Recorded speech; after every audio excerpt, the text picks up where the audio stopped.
saja dengan nomor NIM 0076. Hai, aku Karen dengan NIM belakang 306. Hai, aku Bita dengan NIM akhir 634. Pajak kendaraan bermotor. Terikat untuk sementara tidak boleh dipungut pajak.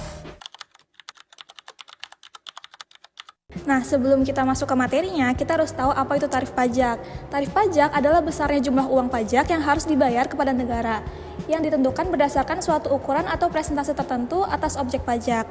Tarif ini menjadi alat untuk menghitung seberapa besar pajak yang harus ditanggung wajib pajak. Nah, tarif pajak ini memiliki 3 fungsi utama. Yang pertama, sebagai alat ukur untuk menghitung jumlah pajak terutang.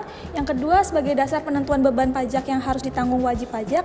Dan yang terakhir, instrumen keadilan dalam pemungutan pajak karena melalui tarif, beban pajak dapat disesuaikan dengan kondisi atau kemampuan wajib pajak. Oke, di sini saya akan menjelaskan tentang tujuan tarif pajak. Di sini ada 4 tujuan tarif pajak, yaitu 1. Sumber pendapatan negara, yang kedua mendukung pemerataan, yang ketiga alat pengatur ekonomi, dan yang keempat meningkatkan kualitas layanan. Oke, kita masuk ke tujuan yang pertama, yaitu sumber pendapatan negara. Apa sih itu sumber pendapatan negara? Jadi sumber pendapatan negara itu di mana membiayai pembangunan jalan, sekolah, rumah sakit, dan fasilitas publik. Lalu kita masuk yang kedua, itu mendukung pemerataan, di mana membiayai program sosial, subsidi, pendidikan, dan bantuan kesehatan lainnya. Oke, di sini yang ketiga ada alat pengatur ekonomi, di mana mendorong pertumbuhan sektor tertentu, yaitu seperti mengendalikan inflasi. Lalu yang keempat ada meningkatkan kualitas layanan, di mana pajak memungkinkan pemerintah menyediakan layanan yang lebih baik untuk masyarakat. Selanjutnya kita masuk ke timbulnya utang pajak sendiri. Nah, utang pajak sendiri itu biasanya timbul karena adanya undang-undang atau yang biasa disebut self-assessment. Nah, self-assessment ini timbul karena wajib pajak sudah memenuhi syarat, mempunyai penghasilan, transaksi, dan lain-lain, terus ada objek pajak yang dikenakan pajak. Lalu untuk yang kedua adalah karena surat ketetapan pajak atau official assessment. Nah, utang pajak ini timbul karena ditetapkan oleh fiskus atau petugas pajak, lalu melalui surat resmi seperti SKPKB atau surat ketetapan pajak kurang bayar.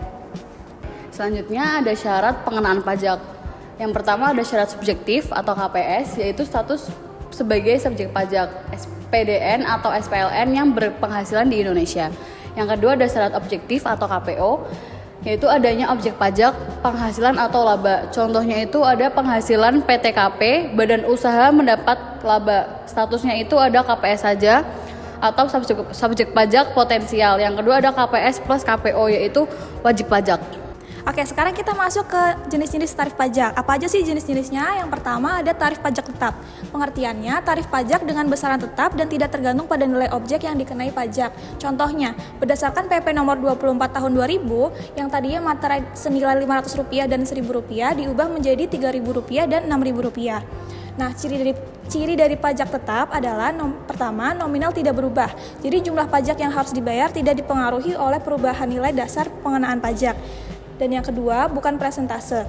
Jadi berbeda dengan tarif proporsional, contohnya PPN 11%, atau progresif, contohnya PPh orang pribadi, tarif ini tuh tetap berfokus pada nilai absolut. Selanjutnya ada tarif pajak progresif, yaitu tarif pajak dengan persentase yang meningkat seiring meningkatnya dasar pengenaan pajak atau penghasilan. Nah, di sini ciri-cirinya ada 3. Yang pertama itu ada penghasilan naik, jadi tarif pajaknya itu ikut naik. Terus yang kedua ada kenaikan pajak bersifat bertahap atau berlapis. Yang ketiga ada mencerminkan asas keadilan. Terus ada jenis-jenis tarif progresif, yaitu yang pertama ada progresif proporsional, yaitu kenaikannya itu tarif tetap.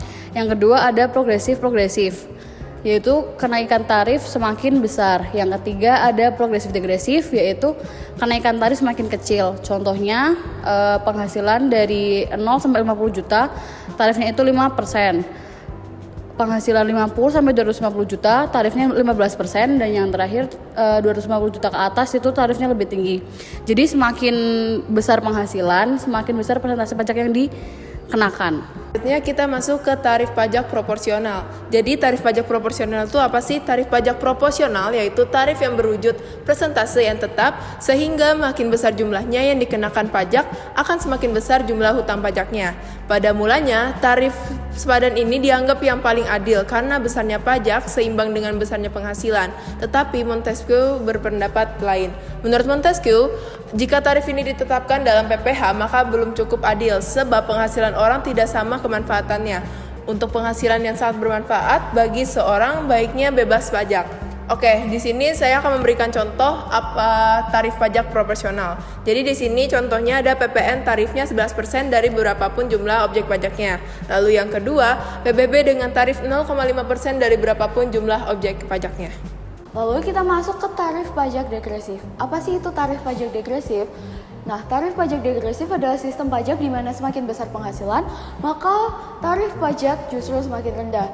Perbedaannya terletak pada besar penurunan tarif atau marginal di tiap tingkat penghasilan. Nah, untuk jenis-jenis tarif pajak degresif sendiri itu ada degresif proporsional di mana bisa dilihat di layar. Ini ada jenis-jenis pendapatannya yang bakalan turun 2% setiap tingkatannya. Lalu ada degresif progresif yaitu penurunan pajaknya itu semakin besar setiap pendapatannya, bisa dilihat jumlah pendapatannya dan semakin tinggi penghasilannya penurunannya semakin besar. Lalu ada degresif penurunannya justru semakin kecil. Untuk contoh pendapatannya bisa dilihat di slide yaitu semakin besar di awal lalu makin kecil di akhir. Bisa dilihat itu penurunannya sekitaran 1%. Oke, sekian presentasi dari kami. Terima kasih.